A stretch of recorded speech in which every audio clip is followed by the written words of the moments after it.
No one ever moved, but no one ever left notes again. And on his deathbed, the last surviving member of that Philadelphia convention, James Madison, had to be persuaded by an act of Congress to allow his notes on the convention to be published. So these were not only men who understood leadership, they were men of honor and conviction. And then there was the great Washington, the greatest single American. He led us to victory in our greatest war. Why was it our greatest war? Why was it the greatest war in American history? There wouldn't be another war in American history. There would be wars in British history, of which we would be a part. So he led us to victory in our greatest war. And then, all he wanted to do was to return to his beloved Martha and Mount Vernon. But he accepted this call of leadership, and he presided over it with complete dignity and moral authority.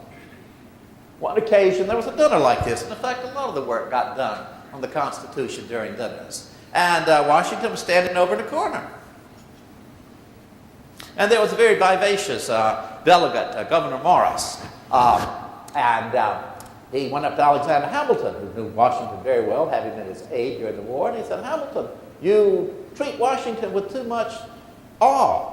He's lonely standing over there in the corner." And Hamilton said, "No, the general is not lonely. He does not like small talk. If there are ladies present, he will talk. Otherwise, he does not want to be bothered." Go up to him. "No, I'll go up to him. Will you buy me dinner?" If I go up, clap him on the shoulder and say, "How are you tonight, George?" "Oh, you go do that." And he did. "Hello, George."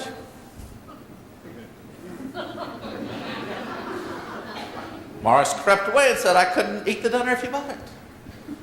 So he presided with moral authority.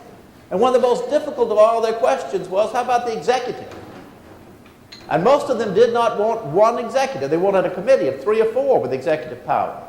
Because the position of commander-in-chief entrusted to one man would be too tempting, would lead to corruption, lead to a new Julius Caesar. But then they began to say, what if General Washington would accept that post? Oh, if he will be the first president, that changes everything. Don't you wish that you had that kind of moral authority?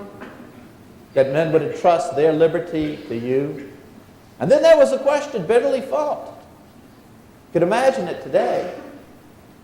We're going to have 2 houses of the legislature, a Senate and a House of Representatives.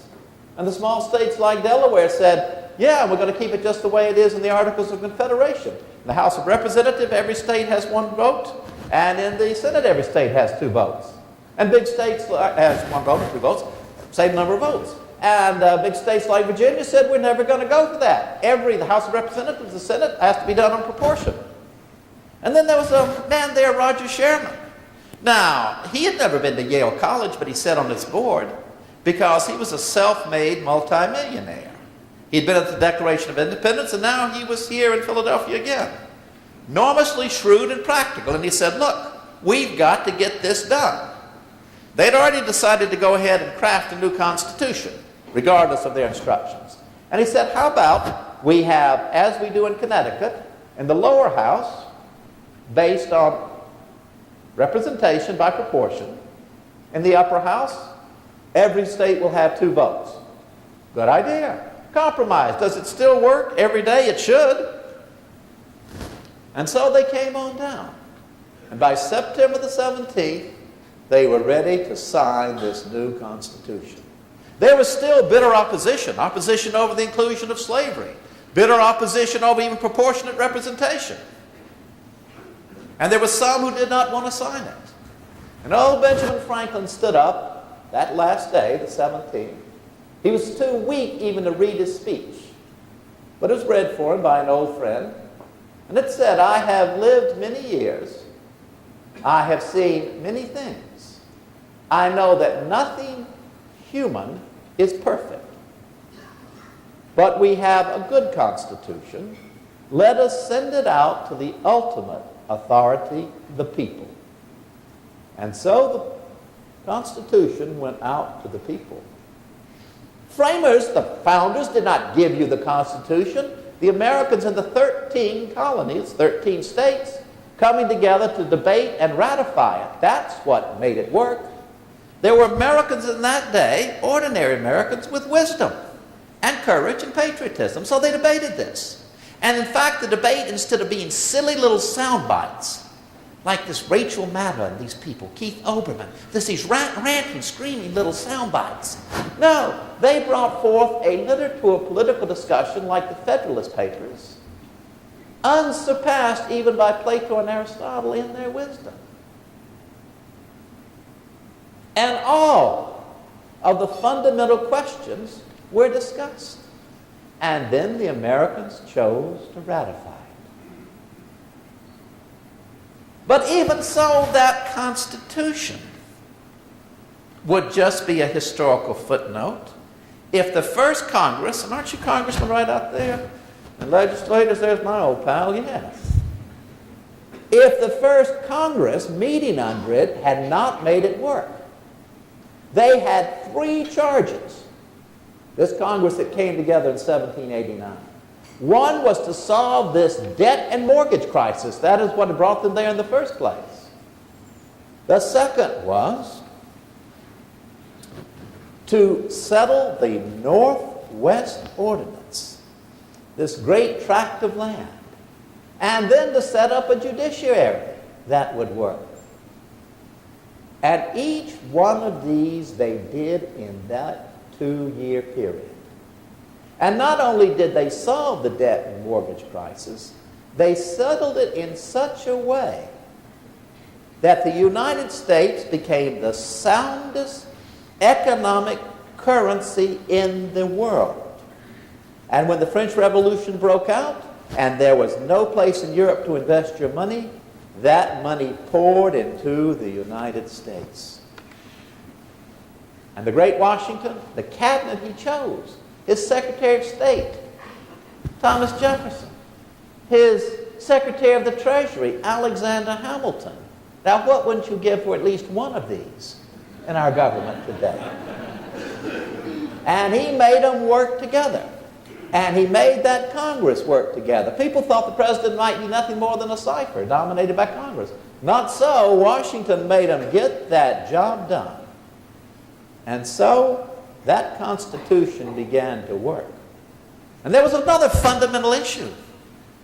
The states had all ratified this Constitution with the understanding that there would be a Bill of Rights. It bothered them that there was no protection of freedom of speech, freedom of religion. And so they demanded that the first Congress that sat down put together a Bill of Rights. But they didn't get it in writing. It was just a moral commitment by the representatives they sent. Now, would you entrust your freedom to the unwritten promise of a congressman? But they sat down and did it. And so, by the time that first Congress had concluded, the freedoms under which we live today had been established so that the blessings of liberty would be secured for us and for our posterity, if we are up to it. Now, were they smarter than we are? No. Were they better educated than we are? No. Did they have better technology than we do? No.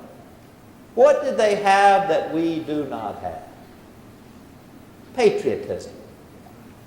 They put aside all of their differences, profound ones, sectional differences, political differences, to work together for the common good. And that is what we must demand of Congress today. But remember, that first Congress was but a reflection of the citizenship and moral values of the Americans they represented. And we will get that same kind of Congress when we are worthy of it. And OCPA helps us be worthy of it. So I thank you. Thanks for listening to me.